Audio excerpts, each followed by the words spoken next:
It is overtime here again at Old Favorite Friday, discussing incredible classic beers and giving them the love and the respect they so rightfully deserve. And this week we are going into a brewery, a Belgian brewery that we absolutely love.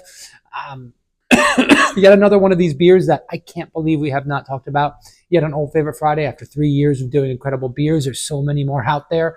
And that is a beer by Brasserie de Chouffe, which is Mc Chouffe. Now, this is a Belgian Dark Strong Ale that has been around since 1987. It's definitely an Old Favorite Friday beer through and through by a great brewery that was kind of founded in the 70s, really started brewing in the 80s, and make incredible beers. We've talked about, I believe, about Houblon Chouffe. We've talked about La Chouffe, Ni Chouffe, which is their Christmas beer. Absolutely love that. And by the way, they make one of the best NA beers that I drink a lot of NA beers. I've tried a lot of them over time, and the NA Chouffe is fantastic. It has a great Belgian ale flavor while being really flavorful. It's a great beer. If you have not tried it, you can get your hands on it, and you do drink and enjoy NA beer from time to time. It's a good one. But going back to Mc Chouffe, I've known about this beer for years and years and years, and up until today, I was under the misconception that they consider this a Scotch ale. Because it's called Mc Chouffe, and there's bagpipes and a guy wearing a kilt or a gnome. It really actually is on the packaging and on the bottle. And it is definitely a Scotch inspired ale, without a doubt. The flavors of this beer, of this Belgian Dark Strong Ale, are reminiscent of a traditional Scottish ale. But the thing is that they don't call it that. And if you go to their website, I was looking for it and I was kind of surprised I didn't see that. And it kind of makes sense. If you're looking at a traditional Belgian brewery, they probably didn't want to call this a Belgian Scottish ale because that's not really a thing. It can be inspired by that classic beer. It's different than what we do in the U.S. I mean, if I make, we're not, Barrel of Monks is nowhere near Scotland, but if we make a beer in that Scottish style, we will call it a Scotch ale or a Scottish ale.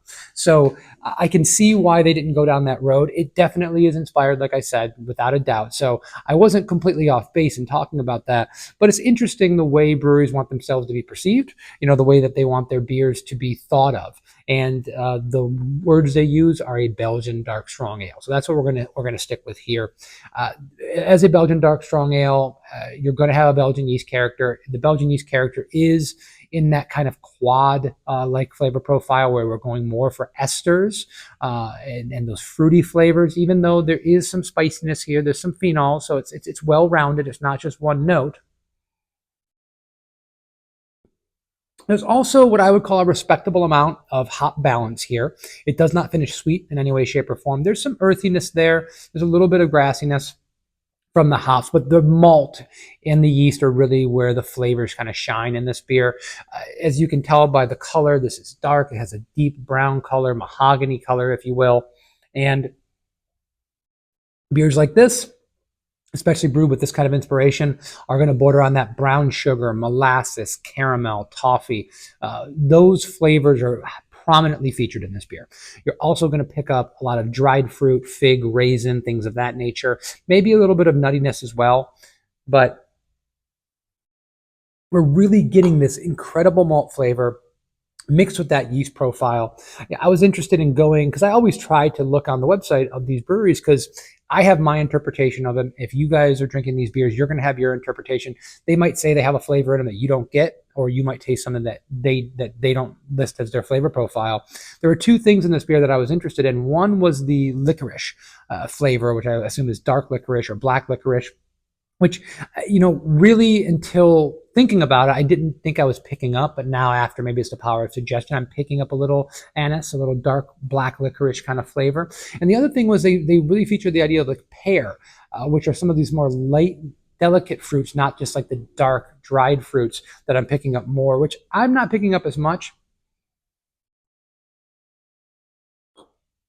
Maybe a little bit in there, but once again, it's hard once you start being told what something tastes like to not taste the things that people are telling you what they taste like. So it's nice to drink these beers kind of on your own and get your own interpretation for it.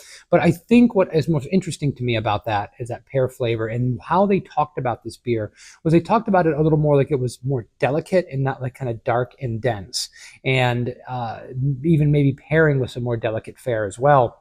And a lot of people, they're just not on board with that because they see a dark beer and they think it's going to be heavy, heavy, and needs to pair with the biggest dish you can possibly imagine. This is a complex beer. It's a rich beer, but there's some real subtlety here.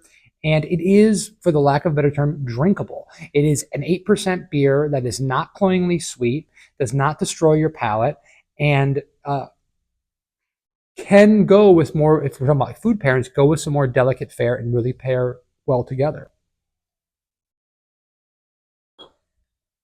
I find that that's kind of typical with the great classic European breweries, is that they understand that balance is really important. Whereas I think a lot of American breweries, not all, but a lot of American breweries, when they do a beer like this, I would say for us, Barrel of Monks, when we do a Scottish ale, and we've done a couple of them over the years, we probably make them a little bigger, a little sweeter, a little richer, because that's what kind of the American palate imagines. It's what we expect. It's kind of those over the top flavors, where this goes more for subtlety and complexity. And I'm on board for it. This is a great brewery. I love their stuff, as you can tell. And I'm sad that it took us this long to get to Mc Chouffe, because this is one of my favorite ones, because I love dark beers. I love malt forward beers. And this is just absolutely beautiful. I said it's 8%. It doesn't drink like 8%. It's dangerously, the alcohol is dangerously well hidden. Uh, Talking about food pairings, I know I talked that this could go with some later dishes, but I think also it has the ability to go with some richer dishes. The first thing I thought when I tried this is I would love to have this with a risotto, with potentially with mushrooms or root vegetables, for a couple reasons. I like the earthiness idea of the mushrooms, which is balanced by the sweetness and the richness and the flavor of the beer. And I also like the idea of root vegetables, because root vegetables, the caramelized malts will bring out some sweetness in the vegetables and really make those more flavorful as well. And then, even though I said this can drink with lighter fare as well, it is medium bodied, and it can hold up to like a creaminess of a risotto. So I think that would be a really fun pairing when you're looking at a risotto, especially what I'm talking about with mushrooms. You don't have a lot of sweetness there, so the little bit of malt sweetness is going to balance it out really, really well. Caramelized onions would go so well with this beer. There's a lot of things you can do with it, but that was the thing. Maybe it's just I have risotto on the brain. I had it this last weekend, and thought it would pair really well together. So listen, Brasserie da Chouffe, if I pronounced that and butchered it terribly. Fantastic brewery. It's another one of those breweries, probably like almost all the ones here on Old Favorite Friday, that you just can't go wrong. So if you're looking for something and you can't find this specific beer, but you find something else from them, congratulations. That beer is going to be delicious. So pick it up and enjoy it. But if you get your hands on this and this kind of sounds up your alley, do it. It's fantastic. Support these guys. It's great to have access to these classic Belgian style ales, and really to be able to appreciate the subtlety and nuance that goes into it. Guys, thank you very much for joining me. I really appreciate it. If you could give a like and subscribe, hit the bell for notifications, that would be great. If you want to poke around the channel, find some other content. If you like this kind of content where we talk about great beers, we're not reviewing beer in the classic sense. I'm not sitting there telling you whether it's good or not. No, I know these beers are good, and I want to make sure that we have a platform to talk about classic beers, because that's what we're all about at Barrel of Monks. Classic beer styles, doing them to style, making them well-rounded, not going for one note, very simple, straightforward beers. And that's what we're all about, and that's what we like to drink, and that's what we like to feature. So thank you guys very much. We'll see you next time. Cheers.